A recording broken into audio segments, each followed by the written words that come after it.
हमारी संस्कृति, हमारी पहचान। यज्ञ, योग, आयुर्वेद सदा रहे हमारे साथ। भारत के प्राचीन ग्रंथों एवं आधुनिक विज्ञान का दिव्य संगम, यज्ञ महिमा।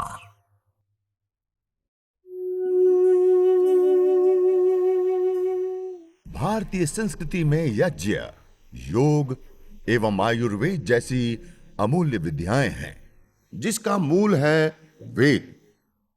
इतिहास की ओर दृष्टि डालें तो भगवान राम, भगवान कृष्ण से लेकर राजा महाराजाओं, ग्रामवासियों व अरण्यवासी ऋषियों की कुटियों तक नित्य व नैमित्तिक यज्ञों का प्रचलन देखने को मिलता है। साइंटिफिक रूप से भी महाराष्ट्र में, एक गुजरात में और कानपुर यूनिवर्सिटी में, 3 जगहों पे अलग अलग जगह पे अनुसंधान होकर के ये बात सामने आई है कि हम सामान्य लकड़ी को जब जलाते हैं और सामान्य लकड़ी के साथ जब हम इस लकड़ी को जलाते तो सामान्य लकड़ी के हिसाब से इसके अंदर 2.5 गुना ज्यादा एफिशिएंसी होती है। एक कुछ सामान्य बातें आपके सामने रखी जो यज्ञ के लिए हमें अत्यंत आवश्यक होती है। अब ये तो सामान्य चीजें हो गई। दूसरी, अब हमें एक विशेष आवश्यकता होती है कि अब विधि और मंत्र किसका चयन करें, कैसे करें। तो अब उस विधि के लिए, मंत्र के लिए हमने यह एक पूज्य स्वामी दयानंद सरस्वती जी ने जो हमें एक विधि प्रदान की है, उस विधि को ध्यान में रखते हुए एक पत्रक बनाया है। इस पत्रक में हमने यज्ञ की जो महिमा परक कुछ बातें हैं उसको दर्शाते हुए भी कुछ चीजें बताई हैं, और उसके साथ साथ पूरी हमें कैसे इस दैनिक यज्ञ को, हवन को, अग्निहोत्र को हमें करना है, इस विषय में जो उसके मंत्र आदि हैं उसकी विशेष रूप से इसमें विधि प्रदान की है। जो स्वामी दयानंद सरस्वती जी ने हमें 16 आहुतियां प्रदान करने के लिए कहा है, उसका इसमें विशेष रूप से समावेश है। तो आप कोई भी, अभी सभी पतंजलि स्टोर्स के ऊपर दैनिक नित्य कर्म विधि करके एक छोटी सी पुस्तिका है, उस पुस्तिका को भी आप अपने घर पे ला सकते हैं। इस पत्रक आपको पहुंच जाएगा तो आप उसकी भी फोटोकॉपी निकाल करके आप उसका भी प्रयोग ले सकते हैं। उसके साथ साथ जो विधि है, उस विधि के बारे में बहुत सारी अलग अलग प्रकार की, यदि हम प्राचीन काल से ही देखें तो विधि में सभी जगहों पे हमें अलग अलग विधियां देखने को मिलती है।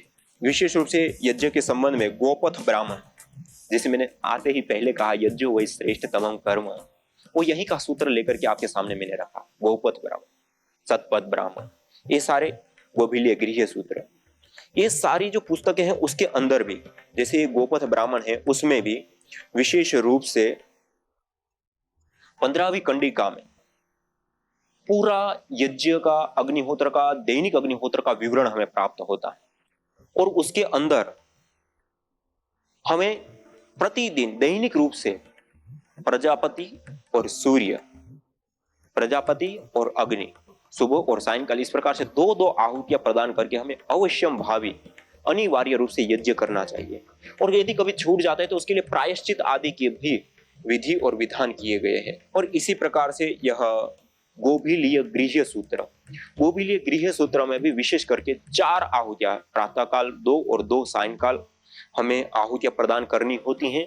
और उन आहुतियों को प्रदान करके हम इस यज्ञ को संपन्न कर सकते हैं, क्योंकि यह जो दैनिक यज्ञ है उसकी अलग अलग शास्त्रों में अलग अलग विधि बताई है।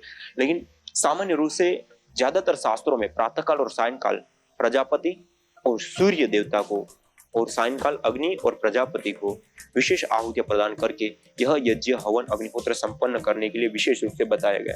और इसी प्रकार मनुस्मृति में भी अलग अलग जगहों पे अलग अलग रूपों में जो बताए गए हैं। तो आपके सामने मैं कुछ चीजें इसलिए रख रहा हूं क्योंकि आप सब इन शास्त्रों को पढ़ पाए तो अच्छी बात है, ना पढ़ पाए तो कम से कम हमारे सामने इतनी छोटी छोटी जो बातें हैं वह बातें आ पाए और आती हैं तो हमें विशेष रूप से उसका लाभ प्राप्त होता है।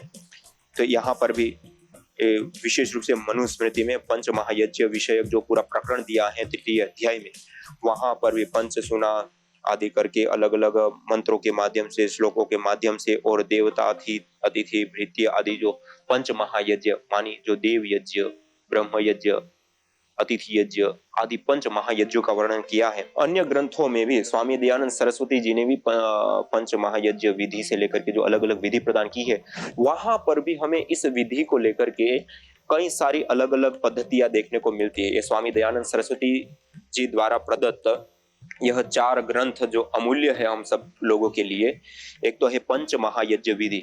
इन पंच महायज्ञ विधि में जो अग्निहोत्र की विधि बताई है उसमें मुख्यतया 16 आहुति 4 प्रातःकालीन, 4 सायंकालीन, आघारावाद्य भाग आहुति 4, और उसके बाद पंच उभयकालीन आहुतियां और ओम सर्वमय पूर्ण स्वाहा 3 बार बोलते हुए आहुति देने का विशेष रूप से विधान किया हुआ है। तो इन 16 आहुतियों को इसी प्रकार से जब हम संस्कार विधि को देखते हैं तो संस्कार विधि में और थोड़ा सा अलग वर्णन मिलता है। उसमें आपो ज्योति रसोमृतम ब्रह्म भूर्भुवः स्वरों स्वाहा से आगे और 3 मंत्र या मेधाम, विश्वानि देव, अग्निनय, इन 3 को और शामिल करते हुए और ओम सर्वम वै पूर्णम स्वाहा को अलग करते हुए 16 आहुतियों का वर्णन किया हुआ है। इसी प्रकार हम सत्यार्थ प्रकाश में देखें तो सत्यार्थ प्रकाश में भी विशेष करके तीसरे समूल्लास के अंदर यज्ञ की विधि के बारे में वहां पे बताया गया है, और यहाँ पर विशेष करके 5 मंत्र दिए गए हैं जो हमें उभयकालीन यज्ञों को करने के लिए कहा है। ओम भूरग्नये प्राणाय स्वाहा, भूर्वायवे अपानाय स्वाहा, स्वरादित्याय व्यानय स्वाहा, भूर्भुवः स्वर अग्निव्यायवादित्येभ्यः प्राणापान व्यानेभ्यः स्वाहा। इन 5 आहुतियों को देकर के, और यदि साधक को करने की इच्छा है तो 2 मंत्र और बताएं, विश्वानि देव सवितर दुरितानि परासुव यद भद्रम तन्न आसुव, और गायत्री मंत्र ओम भूर्भुवः स्वः तत्सवितुर्वरेण्यं भर्गो देवस्य धीमहि धियो यो न प्रचोदयात्। इन 2 मंत्रों से जो उनकी इच्छा है, जितनी सामर्थ्य समय है उसके अनुसार वो आहुति दे, ऐसे लिखा है। तो भूरग्नये प्राणाय स्वाहा से लेकर जो 5 आहुतियां उभयकालीन है वो आहुतियां, और उसके बाद गायत्री मंत्र या विश्वानि देव मंत्र से ही आहुति करने के लिए भी इस सत्यार्थ प्रकाश में लिख रखा है। इसी प्रकार जब हम ऋग्वेद आदि भाष्य भूमिका को देखते हैं तो ऋग्वेद आदि भाष्य भूमिका में भी विशेष रूप से हमें अंतर देखने को मिलता है। यहाँ पे ऋग्वेद आदि भाष्य भूमिका में जो अन्य मंत्र हैं उसको हटाते हुए जो प्रातःकालीन और सायंकालीन मंत्र विशेष रूप से दिए हैं, उभयकालीन 5 मंत्र दिए हैं, और अंतिम में ओम सर्वम वै पूर्णं स्वाहा देते हुए इसको करने के लिए कहा। मानी स्वामी दयानंद सरस्वती जी ने भी जो यज्ञ की पद्धति प्रक्रिया हमें बताई है उसमें भी हर शास्त्र में उन्होंने अलग अलग रूप में बताने का प्रयास किया है, क्योंकि किसी की सामर्थ्य कुछ है, किसी की सामर्थ्य कुछ है, हर परिवार कोई अमीर है, कोई गरीब है, कोई किसी भी स्थिति में है, लेकिन यज्ञ अनिवार्य रूप से बताया गया है। और बिना यजन के भोजन करना पाप माना गया, बिना यजन के अन्न नहीं खा रहा है वो व्यक्ति मल खा रहा है, ऐसे कठोर शब्दों में कहा गया है। तो हमारे जो शास्त्र की विधि है उसमें प्राचीन शास्त्रों में भी हमें विधि में परिवर्तन देखने को मिलता है, मानी डिफरेंट देखने को मिलता है। और स्वामी दयानंद सरस्वती जी ने भी जो हमें विधि बताई है, तो 4 उनके शास्त्र हैं, तो चारों में भी हमें अलग अलग जगहों पे अलग अलग आहुतियां देखने को मिलती हैं। तो कहने का अभिप्राय है कि यज्ञ होना बहुत जरूरी है। आप गायत्री मंत्र आपको इष्ट है, सरलता से आपका आता है, आप गायत्री मंत्र से करिए, विश्वानि देव मंत्र आता है उससे कीजिए। इससे अतिरिक्त उभयकालीन जो 5 मंत्र आपको ज्योति रसोमृतम आदि, उन 5 मंत्रों से भी आप कर सकते हैं। इससे अतिरिक्त सूर्य ज्योति ज्योति आदि जो मंत्र हैं उससे भी आप कर सकते हैं, लेकिन करना बहुत जरूरी। तो ये मंत्र के बारे में, कुछ विधि के बारे में मैंने सामान्य आपके सामने रखा। और ये 5 प्रकार के, ये जो हम यज्ञ की बात कर रहे हैं वो एक मुख्यतया 21 प्रकार के यज्ञ होते हैं जो हमारे शास्त्रों में बताए गए। कुल 21 प्रकार के यज्ञ होते हैं। ये गौतम धर्म सूत्र में विशेष करके ये 21 प्रकार के जो यज्ञ हैं उन यज्ञों का वर्णन हमें प्राप्त होता है, और उसमें अलग अलग 3 संस्थानों में इसको बांटा गया है। उन 3 संस्थानों में एक तो अष्टका, फिर पार्वण, श्रद्धा, श्राद्ध, श्रावणी, अग्रायण, चैत्री और आवश्यक युजी, इनको पाक यज्ञ कहा गया। और इसी प्रकार से हवीर यज्ञ भी होते हैं, अग्न्याध्ययन, अग्निहोत्र, दर्श पौर्णमास, अग्रायण, चातुर्मास, निरूढ़ पशुबंध और सोत्रामणि, यह 7 हवीर यज्ञ होता है। और इसी प्रकार अग्निष्टोम, अति अग्निष्टोम, उक्थय, षोडशी, वाजपेयी और इतिराय और आप्तोर्याम, यह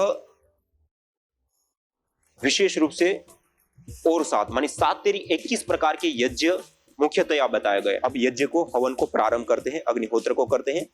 यज्ञ को करने के लिए सबसे पहले मैंने कुछ चीजें महत्वपूर्ण आपको बता दी। दूसरी एक महत्वपूर्ण चीज होती है कि हम जब यज्ञ करने के लिए बैठते हैं तो जो यजमान है, जिस ओर से हम घृत की आहुति प्रदान करते हैं, वह व्यक्ति पूर्वाभिमुख होकर के बैठे, अर्थात उसके सामने सूर्य हो, पूर्व की ओर उसका मुख हो, इस प्रकार से बैठे। और बाकी अन्य जो लोग हैं वो अन्य दिशाओं में आराम से बैठ सकते हैं।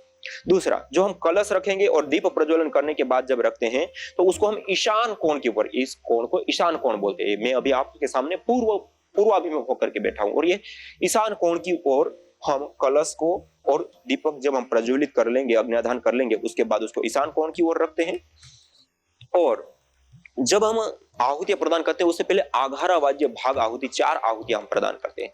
उस दौरान प्रथम जो आहुति होती है वह उत्तर दिशा की ओर जो प्रदीप्त समिधा है, उस प्रदीप्त समिधा के ऊपर हमें पश्चिम से पूर्व की ओर धारा बनाते हुए आहुति देनी होती है। इसी प्रकार से दूसरी आहुति जो दक्षिण दिशा की ओर प्रदीप्त समिधा है, उसके ऊपर पश्चिम से पूर्व की ओर धारा बनाते हुए आहुति दे, और उसके बाद की दो आहुति है उसको वेदी के मध्य में हम आहुत करते हैं। इस प्रकार से हम यह चार आहुतियां विशेष रूप से दी जाती है, और बाकी आहुतियों में हम इसमें अलग अलग जगहों पे अलग अलग आहुतियां देते हुए अग्नि अच्छे से कैसे प्रदीप्त रहे, कैसे अच्छे से सामग्री आदि डाली जाती है, वो कैसे जले, उन चीजों को ध्यान में रखते हुए हमें करना होता है। दूसरा, जब हम सामग्री की आहुति देते हैं तब सामग्री की आहुति देते समय भी हमारा जो हाथ है, एक तो होता है कि हम ऐसे ही पांचों उंगलियों से पकड़ करके ऐसे आहुति दे, दूसरा है कि हम इन तीन उंगलियों मध्यमा, अनामिका और अंगुष्ठ, इन तीन उंगलियों के माध्यम से हम इस प्रकार से विशेष रूप से उस सामग्री को हाथ में लें, और जब स्वाहा हम बोलते हैं तो इस प्रकार से समर्पण मुद्रा में ऐसे डालते हैं, इस प्रकार से ऐसे समर्पण मुद्रा में। एक तो ऐसा होता है कि हमने इस प्रकार से पकड़ तो लिया लेकिन ऐसे ही डाल दिया, नहीं, ऐसे नहीं डालना है, ऐसे हम त्याग कर रहे हैं और ऐसे हम समर्पण कर रहे हैं, दे रहे हैं। देवताओं को हम अन्न खिला, अग्निर्वय देवाना मुख, अग्नि सभी देवताओं का मुख है, हम देवी शक्तियों को, देवताओं को हम अन्न खिला रहे हैं। जैसे हमारे घर पे कोई अतिथि आता है तो कितना हम प्यार पूर्वक, कितना व्यवस्थित ढंग से खिलाते, ऐसे ही हमें यज्ञाग्नि में भी नीचे कहीं ढूले ना, और पूरा व्यवस्थित ढंग से हमें एक खाना है देवताओं का, तो इसको भी हम पूरा शुद्ध रखें, पवित्र रखें, सामग्री के अंदर कीड़ा ना हो, सड़ी हुई सामग्री ना हो, या ज्यादा पुरानी भी सामग्री, जड़ी बूटियां ना हो, अर्थात शुद्ध हो, पवित्र हो और शोधन की हुई हो। और उसके बाद समर्पण मुद्रा में हमें मध्यमा, अनामिका और अंगुष्ठ तीन उंगलियों के मध्य में ऐसे आहुति लेकर के हम ऐसे आहुति देंगे, और हम छोटा मोटा जो कुंड है उस कुंड को देखते हुए, हमारे पास छोटा कुंड है तो उसको देखते हुए उतनी मात्रा में ले, और बड़ा कुंड है तो उसकी अपेक्षा उतनी ज्यादा भी हम ले सकते हैं। दूसरा, उसके साथ साथ जो हम आहुति प्रदान करेंगे उसमें अग्नि को भी हमें ध्यान में रखना है। जब मंद अग्नि है तो कम मात्रा में दे, जब अच्छे से अग्नि है तब उस अपेक्षा में दे, ऐसे ना दे कि जिससे अग्नि दब जाए। तो इस प्रकार से हमें सामग्री की आहुति देनी होती है। तो एक कुछ सामान्य चीजें जो छोटी छोटी हैं वो मैंने आपके सामने रखने का प्रयास किया। अब आइए हम सब लोग मिल करके इस यज्ञ को संपन्न करते हैं, और उसके लिए अत्यंत आवश्यक कुछ और भी नियम होते हैं। यदि साथ में आपको बता ही देता हूं, जिस स्थान पे हम यज्ञ करने बैठते हैं वह स्थान कौन सा हो। कई लोग घर के बाहर जाके यज्ञ करें, दैनिक यज्ञ, देव यज्ञ, अग्निहोत्र हमें अपने घर के अंदर करना होता है, तभी हमें विशेष उसका लाभ होगा। घर की वायु शुद्ध, पवित्र, सुगंधित, रेडिएशन, बैक्टीरिया, वायरस, फंगस आदि से सबसे मुक्ति और आरोग्यकारक वायु प्राप्त होती है, और उससे हमारा हित विशेष रूप से सदता है। तो हमें अपने घर के अंदर यज्ञ करना होता है, ना कि घर के बाहर जाकर के। दूसरा, जब हम यज्ञ करते हैं तो उस समय झाड़ू पोछा लगा करके उस स्थान को विशेष रूप से पवित्र, शुद्ध और व्यवस्थित कर लेते हैं। उसके बाद जब हम यज्ञ करने के लिए बैठते हैं हमें भी स्वयं को स्नान आदि क्रियाएं करने के बाद, पवित्रीकरण, शुद्धिकरण की क्रियाएं करने के बाद ही हमें यज्ञ करना चाहिए। और जो वस्त्र हम पहनते हैं वो वस्त्र भी सुव्यवस्थित हो, सही हो, भारतीय परिधान हो, थोड़े से खुले वस्त्र हो और धुले साफ सुथरे थोड़े वस्त्र हो। इसी प्रकार से शरीर भी स्नान आदि करके शुद्ध किया हुआ हो। इसी प्रकार से हमारी जो भाव है, हमारे जो विचार है वो भी शुभ हो, पवित्र हो, संपूर्ण विश्व की मंगल कामना के साथ युक्त हो। इस प्रकार से कुछ कुछ चीजों का हमें ध्यान रखना, और जो पात्रों का हम प्रयोग कर रहे हैं वो पात्र भी धुले हो, साफ सुथरे हो, ना कि आज हमने किया और ऐसे ही रख दिया और कर लेकर के वैसे ही बैठ गए। तो उसको भी हम थोड़ा साफ सुथरा रखें, धो करके रखें, और उसके बाद इसका हम प्रयोग करें। तो एक छोटी छोटी कुछ चीजें मैंने आपके सामने रखने का प्रयास किया। अब यज्ञ करने के लिए पहले हमने एक दीपक तैयार कर लिया, दीपक के अंदर हमने बाती लगा दी। अब बाती के ऊपर हम थोड़ी सी मात्रा में घृत रख देंगे, घृत से उसको गीला कर देंगे। ऐसे हमने थोड़ा सा ये घी रख लिया, और यज्ञ वेदी हमारे पास तैयार है। अब यज्ञ वेदी के अंदर हमें समिधा कैसे लगानी है, तो पहले थोड़ी सी समिधा लेकर के उसको बिल्कुल आप बारीक कर दीजिए, ऐसे तोड़ दीजिए, या छोटी छोटी जो समिधाएं हैं आप मेरे साथ साथ अपनी तैयारी कर सकते हैं अपने घर में। ऐसे हवन कुंड के अंदर छोटी छोटी समिधाओं को आप डाल दें, या लकड़ी की है तो उसकी छोटी छोटी समिधा, और एक गोबर की है तो उसका भी ऐसे छोटा सा टुकड़ा करके ऐसे आप उसमें डाल दें। ये आप देख सकते हैं तल के अंदर विशेष रूप से मैंने यह समिधा को चूरा करके रख दिया है। और रखने के बाद अब हम इस समिधा को बराबर मात्रा में कटिंग करेंगे। जो हमारी वेदी है, हमारा जो हवन कुंड है, उसको ऐसे ध्यान में रखते हुए उस मात्रा में हम इस समिधाओं का छोटे छोटे टुकड़े करके इस प्रकार से हम रख सकते हैं। और विशेष रूप से जितनी हमें आवश्यकता होती है उतना ही रखें। ज्यादा बड़ा हम रखेंगे तो फिर अग्नि को प्रदीप्त करने में भी हमें दिक्कत आ सकती है। तो इसलिए जितना वेदी के अंदर आराम से आ जाता है व्यवस्थित ढंग से, उतना टुकड़ा करके हम इस प्रकार से उसको सजा दें। पहली ऐसे हमने 2 खड़ी समिधाएं रखी, उसके बाद 2 समिधाओं को हम ऐसे आड़ा रख देंगे। इस प्रकार से जब हम समिधा रखते हैं तो हवा का प्रवेश अच्छे से मिलता है और हवा के प्रवेश के कारण वह विशेष रूप से प्रदीप्त हो जाती हैं। और जब वो प्रदीप्त होती हैं तो उसमें जो हमें आहुतियां प्रदान करनी है वह आहुतियां हम आसानी से अच्छे से प्रदान कर पाएंगे। और विशेष रूप से उस अग्नि के अंदर आप देखेंगे, अभी हम यज्ञ करेंगे उसके बाद, और एक समिधा बीज के लिए ऐसे ये रख दिया। ये 3 समिधाएं हो गई। पहले 2 हमने खड़ी रखी और उसके बाद हमने 3 समिधाएं इस प्रकार से हमने रख दी। तो इस प्रकार से ये समिधाओं का हमने चयन कर दिया।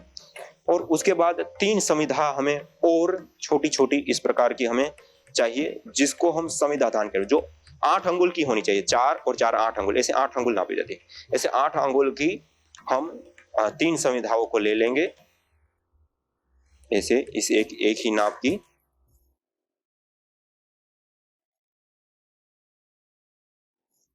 ऐसे ये हमारे पास 3 समिधा। इसी प्रकार आप आम, पीपल, बरगद, गूलर से लेकर के पलाश से लेकर के अलग अलग समिधाओं का भी प्रयोग ले सकते हैं। आज हम सब लोग मिलकर के जो यज्ञ कर रहे हैं, अभी हम यह काव डंग स्टिक, गाय के गोबर की जो समिधाएं हैं उसका प्रयोग करते हुए हम करेंगे। तो ये हमने काट करके कंप्लीट कर ली। अब जिन 3 समिधाओं का हमें आधान करना है उसको हमने सामग्री की प्लेट में थोड़ा सा साइड में हमने रख लिया। इससे अतिरिक्त जो बीच वाली समिधा है उसको हमने ले लिया। अब आप पहली बार मेरे साथ कर रहे हैं तो आप पहले, आपके पास रुई रखी होंगी, थोड़ी सी आप रुई ले लीजिए। उस रुई की बाती को या रुई को थोड़ा सा आप तोड़ दीजिए और उसको वेदी के मध्य में, नीचे बीच में जो हमने छोटी छोटी समिधाएं या फिर टुकड़े रखे थे उसके ऊपर रख दीजिए। अब गाय का घी लीजिए और गाय के घी को उसके ऊपर डाल दीजिए, उस बाती को पूरा गीला कर दीजिए। और उसके साथ साथ जो छोटी छोटी हमने समिधाएं नीचे रखी हैं, लकड़ी रखी हैं या गाय की स्टिक है तो उसको जो हमने छोटी मात्रा उसके ऊपर थोड़ा सा घी डाल दिया। उसके बावजूद हमने जो साइड में भी जो समिधाएं लगाई हैं उसके ऊपर भी थोड़ा थोड़ा घी आप डाल दीजिए। और उसके ऊपर भी घी डालने के बाद हम जो और समिधा हम 2 रख रहे हैं उसको भी थोड़ा सा आप घी से युक्त कर दिए, क्योंकि पहले ही दिन आप कर रहे हैं तो तुरंत आग पकड़ ले और अच्छे से पकड़ ले तो आपको दिक्कत नहीं होगी, धुआं नहीं होगा और अच्छे से आग प्रदीप्त हो जाएगी, तो यज्ञ भी अच्छे से संपन्न होते। ऐसे थोड़ा थोड़ा लगा लीजिए आप सभी लोग ऐसे, जिससे यह अग्नि पकड़ने में फटाफट जल्दी से अग्नि पकड़ लेगा। तो ऐसे ये हमने घृत लगा दिया। ऐसे हम घी लगा सकते हैं। और एक जो हमें बीच में समिधा लगानी है उसमें हम थोड़ा सा विशेष रूप से घी लगा दें, क्योंकि वह तुरंत हमें आग की जो लो है, जब हम कपूर देंगे तो उस लो के ऊपर हम इसको रखेंगे तो ये तुरंत आग पकड़ लेगा। ऐसे तो ये हमारे पास अभी तैयार हो गया। अब हम दीप प्रज्वलन करते हुए इस यज्ञ को प्रारंभ करते हैं। तो उससे पहले मंगलाचरण, जब हम यज्ञ प्रारंभ करते हैं, ये हमारी तैयारी हो गई। तैयारी होने के बाद सीधा बैठ करके 3 बार ओम का उच्चारण करेंगे। आइए आप सभी लोग मेरे साथ सीधे बैठते हुए पावन ओंकार का उद्घोष करेंगे।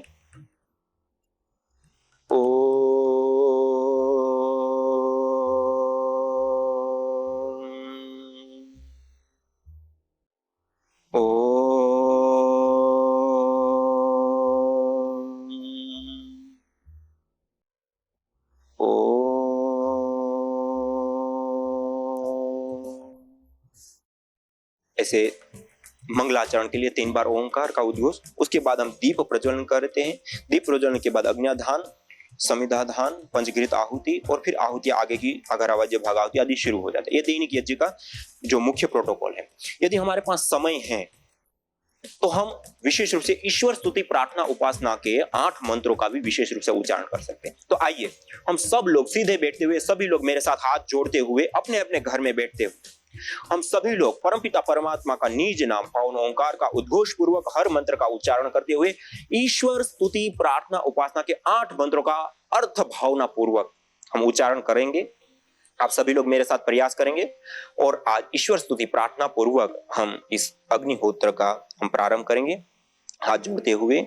अथ ईश्वर स्तुति प्रार्थनोपासना। ओम विश्वानि देव सवितर्दुरितानि परासुव यद्भद्रं तन्न आसुव। ओम हिरण्यगर्भः समवर्तताग्रे भूतस्य जातः पतिरेक आसीत् सदाधार पृथिवीं द्यामुते मां कस्मै देवाय हविषा विधेम। ओम य आत्मदा यस्य विश्व उपासते प्रसिसं यस्य देवाः यस्य छायामृतं यस्य मृत्युः कस्मै देवाय हविषा विधेम। ओम यः प्राणतो निमिषतो महित्वैकैद्राजा जगतो बभूव य ईशे अस्य द्विपदश्चतुष्पदः कस्मै देवाय हविषा विधेम। ओम ये नद्यो रुद्रा पृथिवी च दृढायेन स्वस्तभितं येन नाकः यो अन्तरिक्षे रजसो विमानः कस्मै देवाय हविषा विधेम। ओम प्रजा आपतेन त्वदेतान्यन्यो विश्वा आजातानि परिता बभूव। ओ यत्का आमास्ते जुहुमस्तन्नो अस्तु वयं स्याम पतयोरयीणाम्। ओम स नो बन्धुर्जनिता सविधाता धामानि वेद भुवनानि विश्वा यत्र देवा अमृतमानशानास्त्रितीये धामन्नध्येरयन्त। ओम अग्नेनय सुपथाराये अस्मान् विश्वानि देव वयुनानि विद्वान् युयोध्यस्मज्जुहुराणमेनो भूयिष्ठान् ते नम उक्तिं विधेम। इतेश्वरस्तुते प्रार्थनोपासना। यज्ञ अस्थमा से लेकर कैंसर जैसे जानलेवा रोगों से बचाने के साथ ही तनाव, अनिद्रा व अवसाद आदि मानसिक रोगों को दूर कर शांति व सौमनस्य प्रदान करता है। यज्ञ से विषैली गैसों में भारी मात्रा में कमी आती है व जानलेवा बैक्टीरिया, वायरस, फंगस आदि नष्ट होते हैं एवं रेडिएशन को भी कम करता है। यज्ञ भूमि की उर्वरा शक्ति एवं फसलों में एक्टिव कंपाउंड को बढ़ाता है तथा रोगों की रोकथाम भी करता है। यज्ञ कृषि से उत्पन्न अन्न, फल आदि उत्तम पोषक तत्वों से युक्त एवं स्वादिष्ट होते हैं। यज्ञ उत्तम वर्षा करने वाला तथा जलाशयों का शोधन करने वाला होता है। यज्ञ जड़ एवं चेतन दोनों में सात्विकता का संचार करता है। यज्ञ जहां भौतिक ऐश्वर्य एवं पुण्यों को प्रदान करता है, वहीं आध्यात्मिक जीवन में मानवीय चेतना का उत्कर्ष करके अति मानस चेतना की ओर अग्रसर करता है। यज्ञ भारतीय संस्कृति की मुकुट मणि है, प्रतीक है, मूल है। मानव जीवन के हर पहलू के साथ यज्ञ जुड़ा हुआ है, चाहे वह संस्कार हो, चाहे पूजा पाठ या फिर पर्व से लेकर हर शुभ अशुभ अवसरों में भी यज्ञ करने की सार्वभौमिक, वैज्ञानिक एवं पंथ निरपेक्ष पावनी परंपरा रही। आइए हम संकल्प लें, संसार के श्रेष्ठतम कर्म यज्ञ को अपनाएं, पिंड और ब्रह्मांड में संतुलन कायम करने वाले यज्ञ को अपने जीवन का अभिन्न अंग बनाएं एवं प्रकृति मां के प्रति अपने ऋणों को अदा करें। विश्व स्वास्थ्य का एक नारा, यज्ञ से होगा जग उजियारा।